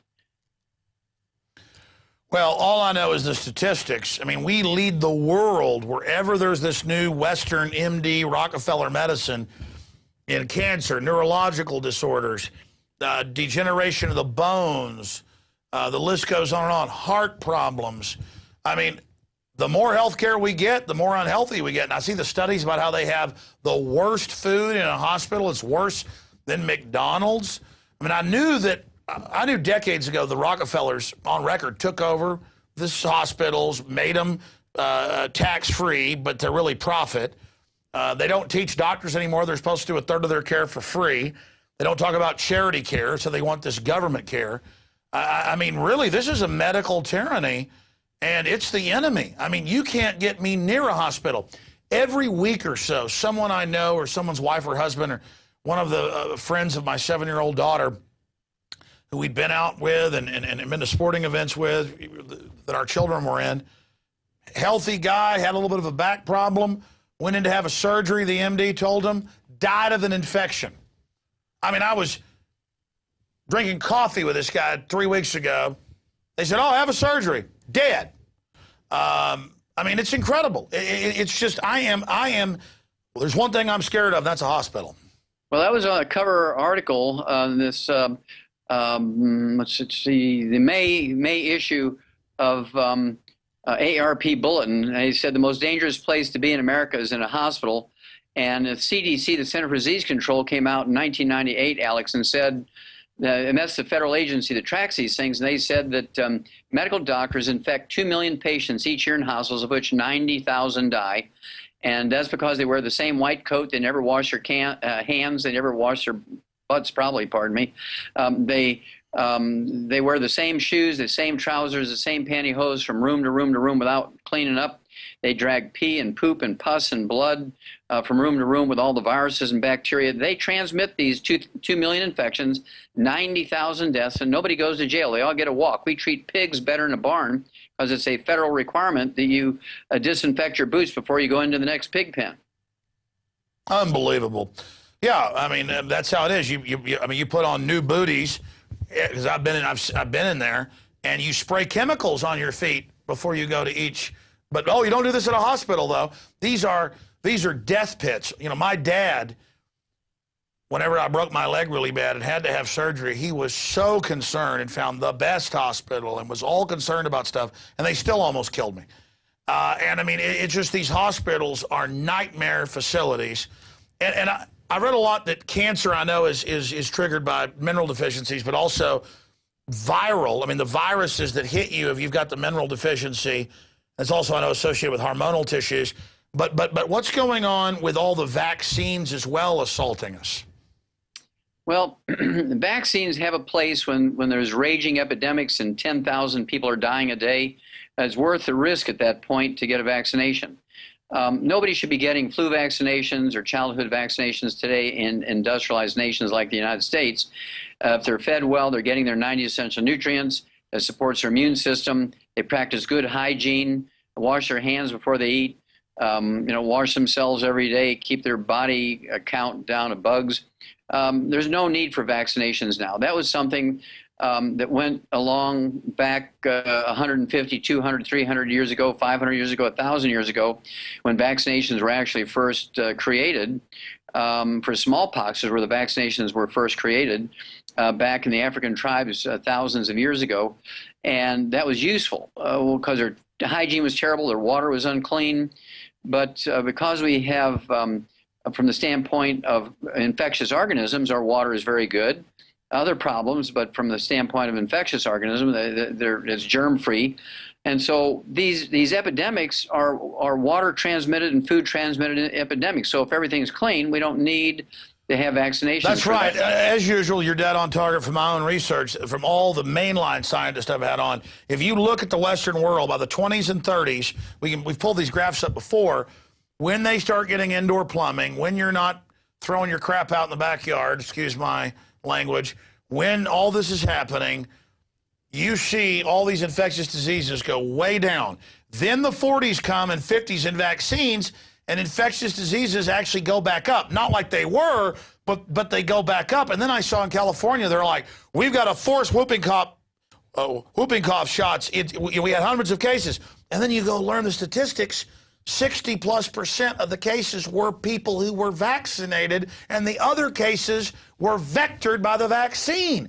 I mean, I saw where the Bill and Melinda Gates group vaccinated millions of kids for polio. They only had a few hundred cases a year in India still, and 46,000 got paralyzed. A bunch of them died. Excuse me, 47,000. I mean, whoa. And it's like, oh, well, it killed a bunch of them, but that's okay, and spread a weaponized polio. I mean, this is madness. And by the way, you mentioned AARP. My guys, yep, while you talk, type in what you say, because we fact check you as well, buddy. And, that's right. And they found AARP, it was worse than you said. Put it back up. Was it 1 in 7 going in the hospital are being killed by bad care, not by what they went in for? So, let's put that back up because I'm going from memory. It was just up there a few minutes ago. I mean, this is incredible. I mean, it's not hype. They know most of it's mineral deficiencies. ARP, hospitals, yep, maybe the worst place to stay when you're sick. And yeah, scroll down some more. One study of Medicare patients found that 1 in 7 died or were harmed by their hospital care. I mean, there it is, boom. Yeah, and the U.S. Department of Health and Human Services came out in November of last year, and they said that medical doctors kill 15,000 Medicare patients in hospitals each month. And that included Andy Rooney from 60 Minutes and Dick Clark from American Bandstand. They both died of complications of, quote, minor outpatient medical procedures. It wasn't minor for them, it killed them. Yeah, absolutely. One more thing, and I just realized this the last few months, and I always meant to say it but haven't. Since I've been religiously taking moderate amounts of longevity, I just have never been somebody drinking shakes and drinking mixtures and taking pills, but I'm getting better at it. Since I did like 30% of the program, I used to have, just a year ago, allergies so bad that I had headaches so bad that I could hardly get out of bed during, Austin's like the capital of allergies, a few months out of the year. Now I sneeze a little, that's it. I mean, it's incredible what it's doing. What was happening, Dr. Wallach, with my allergies? What was the deficiency or what was happening that they were excruciating? Well, there's multiple deficiencies that can actually make your body prone to allergies. And it could be everything from salt deficiencies, because salt is required to make stomach acid, and stomach acid is required for your digestive enzymes to work. And if you can't digest proteins down to the simplest of amino acids, you get large chains of amino acids called polypeptides absorbed.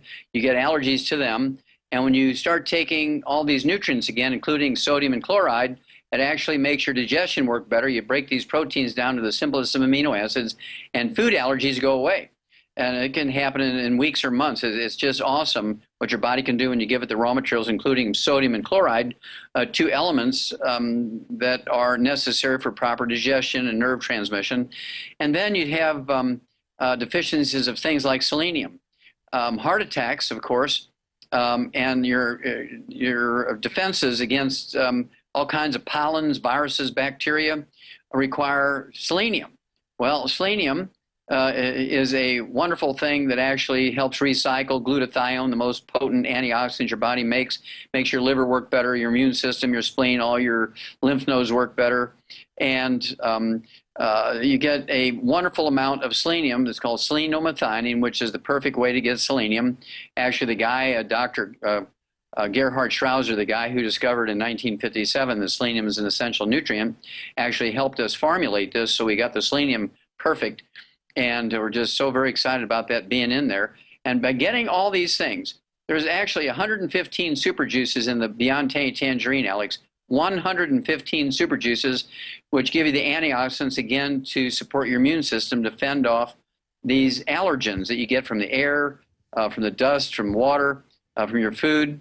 And so once you get all these raw materials, your body is remarkable enough to be able to take in these raw materials and defend itself. It's just, you know, like a rebel. Say, just give me the bullets. I'll do my own fight. And so give your body all the 90 essential nutrients. And I get so many people who just are messed up with allergies. They become dysfunctional. And you get them on the 90 essential nutrients, get rid of some of the bad food, and guess what? All their allergies go away.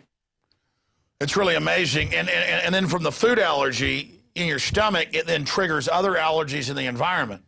And then it's just a chain reaction, a cascading reaction. Now, I'm going to be honest with you. I didn't like how Beyond Tangy Tangerine and stuff tasted.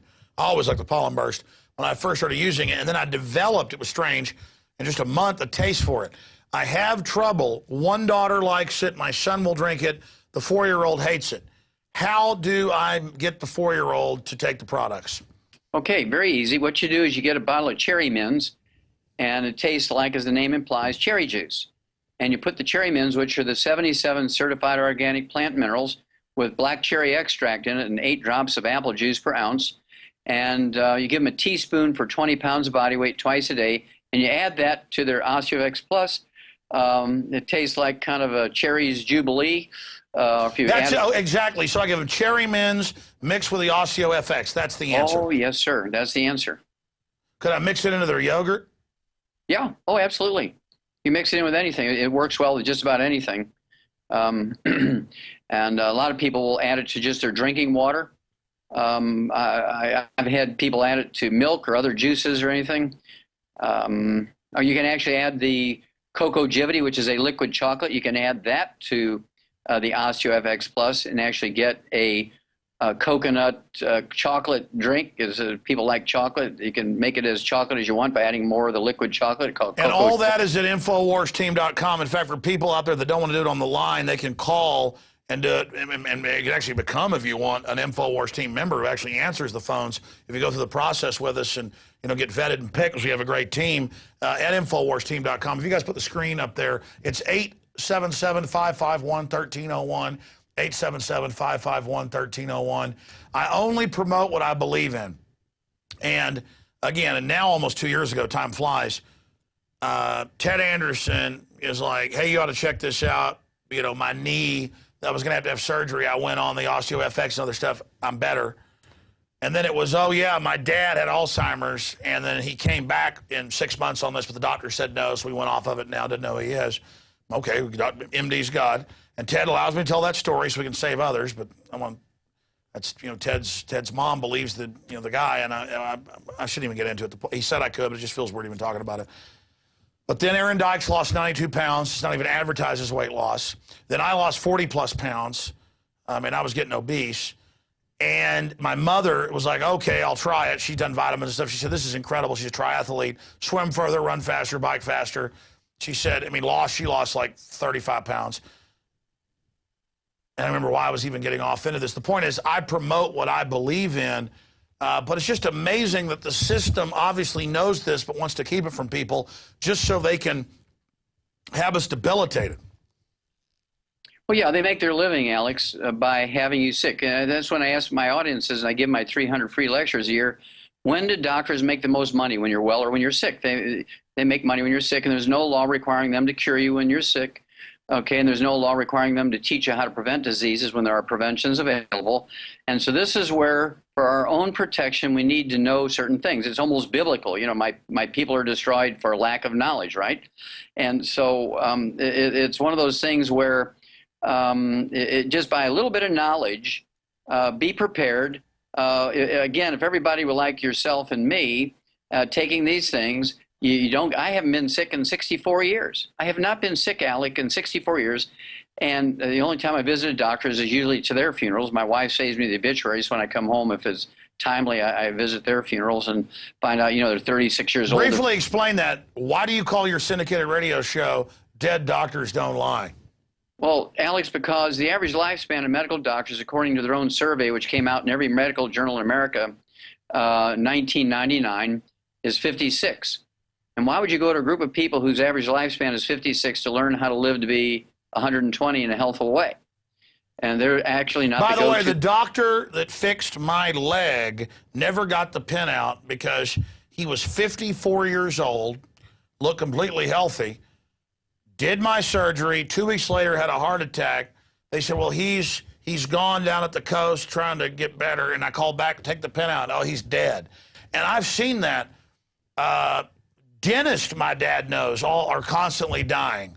I mean, what is going on with these people? Well, they know nothing about nutrition, and they exercise. And when you sweat out more than water. Sweat is not water. It's all of the nutrients floating around in your blood. So whatever you might accidentally get from your food is being sweat out. The harder you exercise, the more of these nutrients you sweat out. You drink water to rehydrate. There's no minerals in there. And you drink something, one of these energy drinks that have, or sports drinks that have only 2 nutrients in it, that you're 88 short. And so we actually have a sports drink called Rebound that has all 100 nutrients in it, and it replaces everything you're sweating out.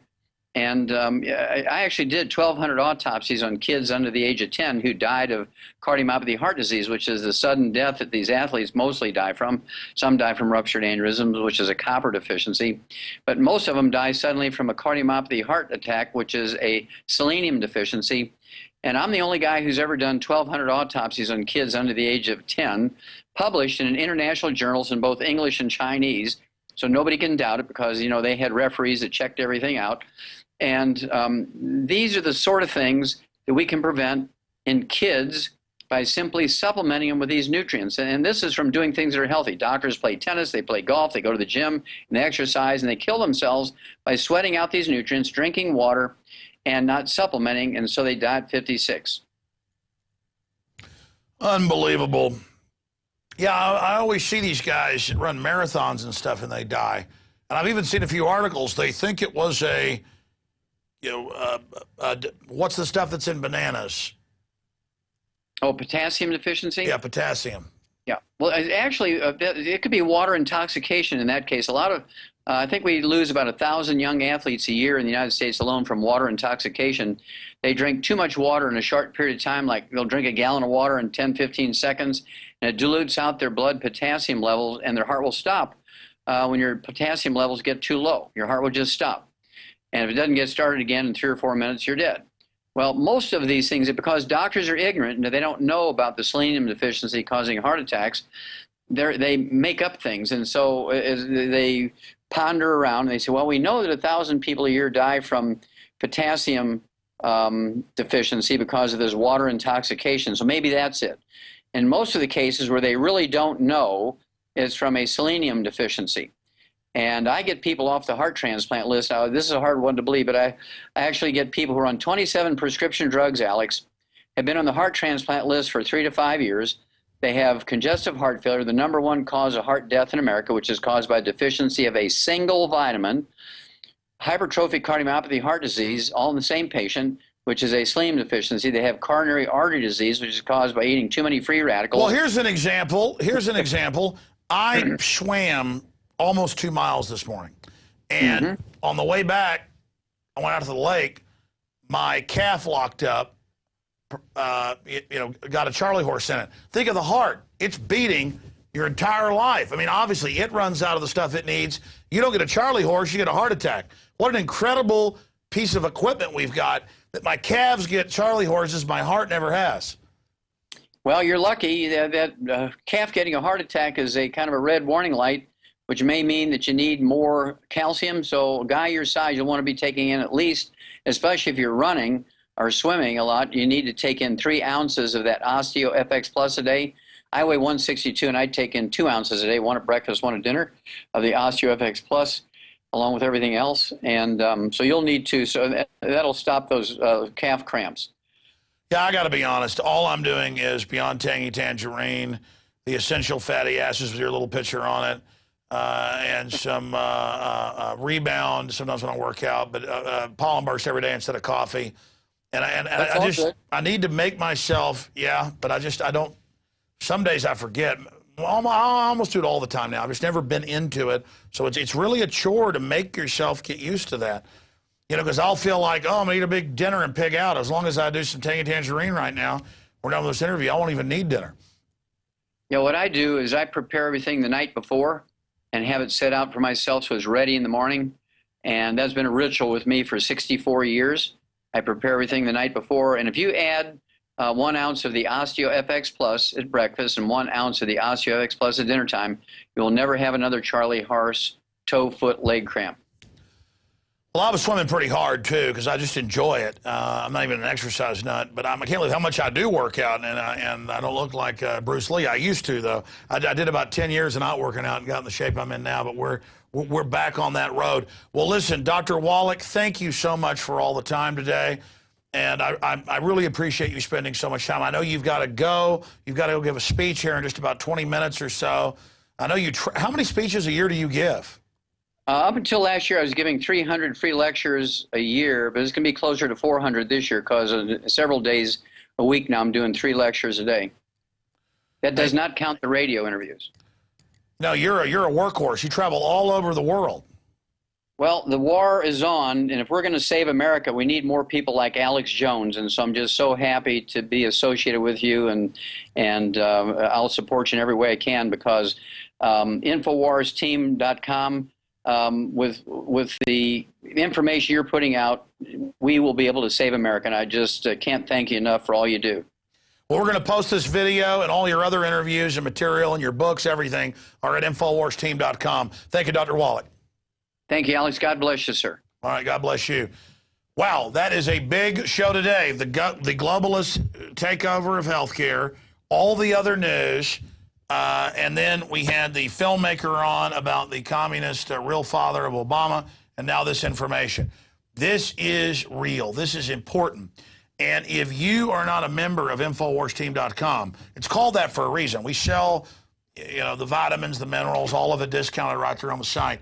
You pay $10 and you get a discount on getting it. We got a free shipping deal there that's on the site as well. Got a lot of things that nobody else can offer there. But the most important point to all of this is that you become a member and then become a distributor. Because once you see the effects and realize this isn't hype, because I don't hype, folks, I'm all about reality. That's why I've been promoted a bunch of other stuff. I get offers literally every week to promote other products. Once you do that, and once you become a member, and once you see the effects, then you can sell others because you've had the effect. And then it's business for you in this faltering economy. So InfowarsTeam.com, and one more time, there's a number on that site as well, 877-551-1301, 877-551-1301. That's the Infowars team, folks. We simply go through and see who likes it, who's been the most successful with it, who'd like to work with us, and they become part of the phone team. And you can also be part of being a distributor. InfowarsTeam.com. Great job to the crew. Lord willing, we'll be back tomorrow night and back on the radio, 11 a.m. Central. I'm Alex Jones signing off for Infowars Nightly News, and I want to thank Dr. Wallach for joining me.